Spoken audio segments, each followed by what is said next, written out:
December 1944, the Ardennes forest, freezing cold, snow falling like frozen tears from a merciless sky. 73 American soldiers moving through those dark woods, completely unaware that 300 German troops are watching them, waiting, fingers on triggers, ready to unleash hell. In 2 minutes, every single one of those Americans should have been dead. Should have been. But they weren't. Because of one man, one private, a 22-year-old kid from Ohio who had failed every leadership test the Army ever gave him. A guy his own sergeant called the worst soldier I've ever seen. His name was William Montgomery. And what he did in the next 120 seconds defied every rule of warfare, broke every protocol, and saved 73 lives. This is his story, and I promise you, you've never heard anything like it. Let me tell you about Billy Montgomery, because to understand what he did, you need to understand who he was. Born in Cleveland, Ohio, 1922, the youngest of 5 kids. His father worked at a steel mill. His mother cleaned houses. They had nothing. I mean, nothing. But they had each other. Billy was different, quiet, awkward, the kind of kid who sat in the back of the classroom and never raised his hand. Teachers forgot his name. Other kids barely knew he existed. But Billy noticed things. Everything. He'd watch how rainwater ran down the gutters, how birds changed direction in flight, how people's faces moved when they lied. His mother used to say, "That boy sees the world sideways." When Pearl Harbor was bombed in December 1941, Billy didn't rush to enlist like his brothers did. He was terrified, paralyzed by fear. But in March 1942, the draft came for him anyway, and the Army did not know what to do with Billy Montgomery.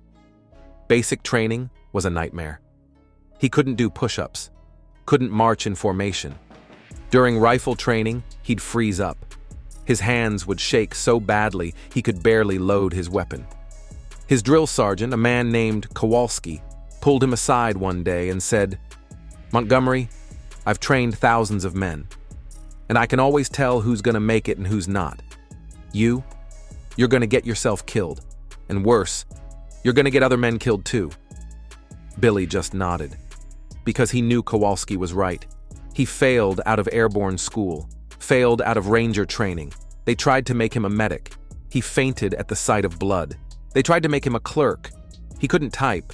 Finally, they just gave up, stuck him in a regular infantry unit. Charlie Company, 28th Infantry Division, sent him to Europe. His own squad mates avoided him. During mess hall, he'd sit alone. In the barracks, he'd lie awake listening to the other guys joke around, knowing they all thought the same thing. This guy's gonna crack under fire. His squad leader, Sergeant McCrae, told his lieutenant, "Sir, I'm begging you. Transfer Montgomery out. He's dead weight. When the shooting starts, he's gonna freeze, and good men are gonna die because of it." But there were no transfers. The Battle of the Bulge was coming. Germany was making its last desperate push, and every single body was needed on the line. Even Billy Montgomery, even the worst soldier anyone had ever seen. December 18th, 1944, the Ardennes forest, Belgium. The temperature had dropped to 15 degrees Fahrenheit. Snow was knee-deep in places. Charlie Company had been marching for 6 hours, trying to reach their defensive position before German forces broke through. 73 men, exhausted, frozen, scared. Billy was near the back of the column, like always. He wasn't trusted to be anywhere important. He carried supplies, extra ammunition, the radio no one thought they'd need. And as they walked through those trees, Billy was doing what he always did. Watching, noticing things. The way the snow had been disturbed on both sides of the trail, fresh disturbances, not from animals. The way there were no birds singing. Nothing. Complete silence except for their footsteps. The way there was a strange smell in the air, oil, metal, things that didn't belong in a forest. Billy's heart started pounding, that feeling in his gut, the same feeling he'd had before every test he'd failed. But this time it was different. This wasn't about him being scared. This was about something being wrong. He quickened his pace, moving up through the column. Guys gave him weird looks. Montgomery never moved up. Montgomery stayed in back where he couldn't mess things up. "Sarge," Billy whispered to McCrae. "Sarge, we need to stop." McCrae didn't even look at him. "Get back in line, Montgomery." "Sarge, please!" "Something's wrong. The snow. I said get back in line." Other soldiers were staring now. Some were smirking. "There goes Montgomery, freaking out again." Billy fell back. His hands were shaking, his breath coming fast. Every instinct in his body was screaming, danger, trap, death. But what could he do? He was nobody. He was the worst soldier they'd ever seen. And then he saw it. 30 yards ahead, partially hidden in the snow, a tripwire, nearly invisible, strung across the path at ankle height. Billy's blood turned to ice. This wasn't just an ambush, this was a killing zone. That wire would trigger the attack. The second the front of the column hit it, the Germans would open fire from both sides. Crossfire. No escape. No cover. A slaughter. Billy looked around frantically. The forest was too dense to see far in any direction. But they were there. He could feel them. Hundreds of eyes watching. Hundreds of weapons aimed, waiting for that wire to snap. They had maybe 90 seconds before Sergeant McCrae hit that wire. 73 men about to die. And Billy Montgomery, the worst soldier in the army, was the only one who knew. Every voice in Billy's head was screaming at him. "You're going to mess this up. You always mess everything up. What if you're wrong? What if you embarrass yourself again? Stay quiet. Let someone else handle it." But Billy looked at those men. His company. Guys who'd never given him a chance. Never showed him kindness. But they were his guys. His brothers. And they had 30 seconds to live. Billy Montgomery made his choice. Billy did something insane. He started singing, loud, off-key, this ridiculous, terrible rendition of "You are my sunshine. You are my sunshine. My only sunshine." Every single soldier stopped dead, turned around, stared at him like he'd lost his mind. "Montgomery, what the hell?" McCrae started. But Billy kept singing, louder, moving forward through the column, and as he sang, he was gesturing. Wild, exaggerated movements, pointing at his eyes, pointing at the forest, making these bizarre hand signals that made no sense. "You make me happy. When skies are gray." He looked completely insane. Soldiers were muttering, "He's cracked. He's lost it. I told you he'd snap." But 3 people understood. Lieutenant Dawson, the company commander, had grown up with a deaf brother. Those hand signals Billy was making, that was sign language. Rough, improvised, but clear enough. Ambush. Both sides. Don't move forward. Private Jackson, who'd grown up hunting with his grandfather, recognized the way Billy was moving his feet. The strange, careful steps. He was avoiding something on the ground, and Corporal Hendricks, who'd always thought Montgomery was weird but not stupid, saw the genuine terror in Billy's eyes. That wasn't a man having a breakdown. That was a man trying to save their lives. "You'll never know, dear." Billy was getting closer to the front now. McCrae grabbed for him, but Billy dodged, still singing, dancing almost. This bizarre, manic performance. And then Billy did something genius. He tripped, fell forward dramatically. Right before the tripwire, his rifle went flying, clattering across the path. The rifle snagged the wire. Every soldier in Charlie Company heard it. That tiny ping of breaking wire. And in the half-second of silence that followed, they understood.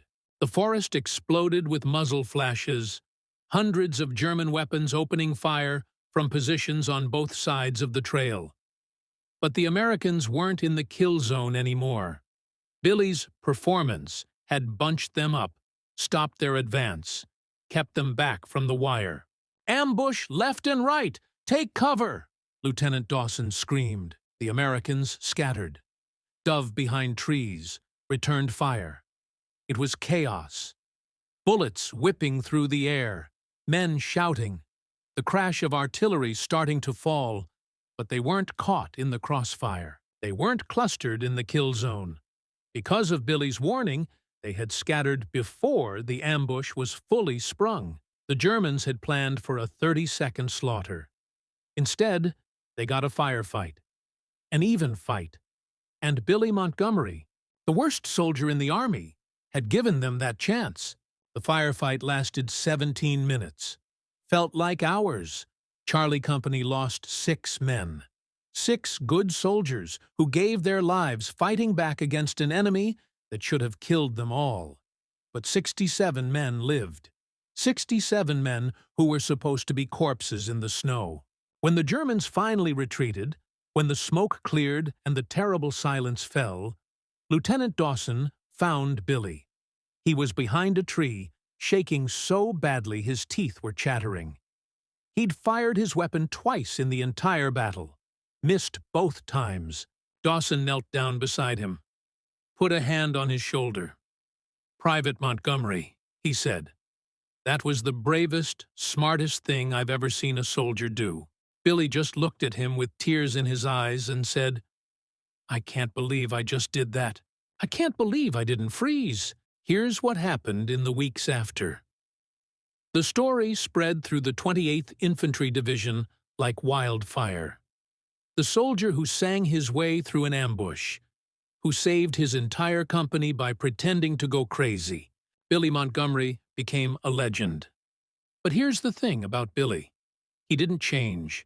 He was still awkward, still quiet, still failed at most of the things soldiers are supposed to be good at. At a ceremony where Lieutenant Dawson tried to put him in for a Silver Star, Billy nearly fainted from anxiety. During the award presentation, he vomited from nerves. Sergeant McCrae, the same man who'd called him the worst soldier he'd ever seen, pulled Billy aside one night. "Montgomery," he said, "I owe you an apology. I judged you wrong. We all did." Billy shook his head. "You weren't wrong, Sarge. I'm still a terrible soldier." "No," McCrae said. "You're not a terrible soldier. You're just not the kind of soldier we knew how to recognize. And that's the truth, isn't it? Billy Montgomery didn't save those men because he was brave. He saved them because he noticed things, because he'd spent his entire life being invisible, watching from the outside, because he saw the world differently than everyone else. The tripwire that 72 other soldiers walked past? Billy saw it because he was always looking at the ground, afraid of messing up. The signs of ambush in the forest? Billy noticed them because he'd spent his whole life noticing small details nobody else cared about. And the crazy trick he used to warn everyone? He thought of it because he'd spent years figuring out how to communicate when nobody wanted to listen to him. Billy Montgomery's weakness was his strength. The thing that made him a bad soldier in peacetime made him the perfect soldier in that moment. Charlie Company fought through the rest of the Battle of the Bulge. They saw more combat, lost more men, but they never forgot what Billy had done. On Christmas Eve, 1944, as they huddled in foxholes waiting for the next attack, Private Jackson started singing. You know what song? You Are My Sunshine. And one by one, every man in Charlie Company joined in, singing this ridiculous, beautiful song in the middle of a war zone, singing it for Billy Montgomery, who'd saved their lives. Billy survived the war, came home to Cleveland in 1945, married his childhood sweetheart, Helen, had 3 kids, worked at the same steel mill his father had worked at. He never talked about what he'd done. When his kids asked about the war, he'd just say, "I was there. I did my part." He lived a quiet life. Died in 1997, at the age of 75, surrounded by family. At his funeral, something remarkable happened.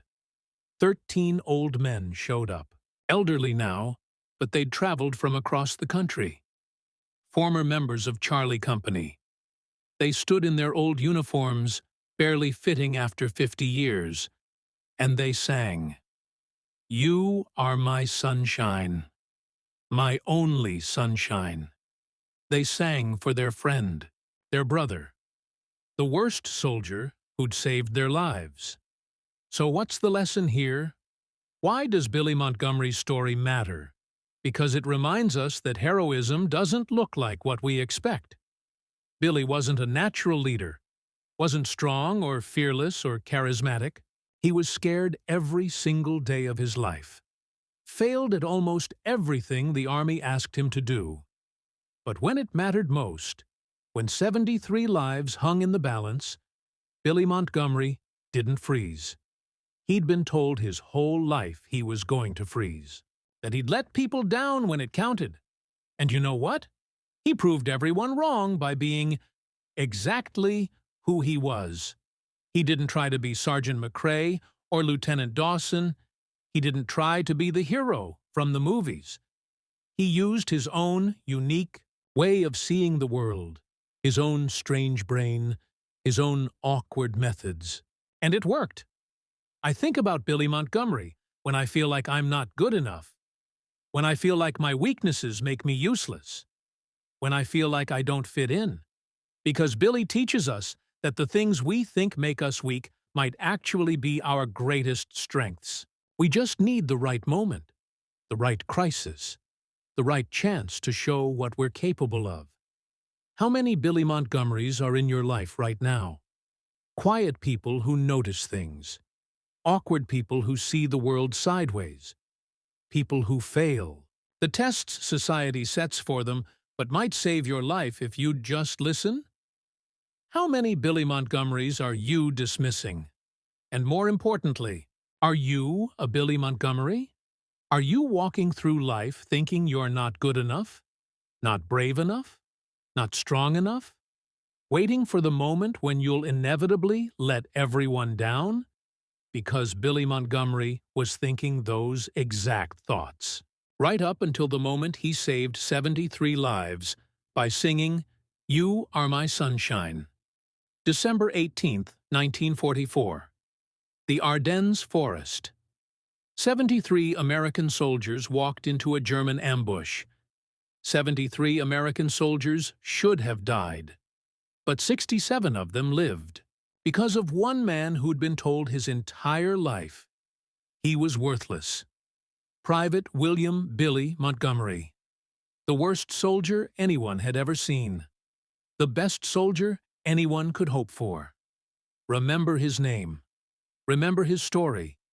And remember, heroism doesn't always look like we expect. Sometimes it's quiet. Sometimes it's awkward. Sometimes it's a scared kid singing a song to save his brothers. That's real courage. That's real heroism. That's Billy Montgomery.